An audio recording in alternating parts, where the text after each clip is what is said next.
Россия пытается получить контроль над оппозиционерами, сбежавшими в Украину. Об этом сегодня на слушаниях в парламентском комитете по правам человека, национальных меньшинств и межнациональных отношений заявил народный депутат Рифат Чубаров.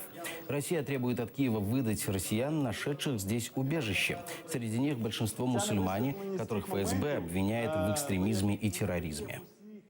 Останні 1,5 роки різко збільшилася кількість запитів з боку Російської Федерації до України. Я не можу стверджувати про те, що є пряма співпраця щодо обміну даними персональними. Я не почув жодних сумнівів в тому, що в тих випадках, коли українська держава видає Росії видає тих, кого вона запитує, я не побачу жодних сумнівів в тому, що цим людям загрожує, з боку представників правоохоронних органів, що їм там загрожує небезпека.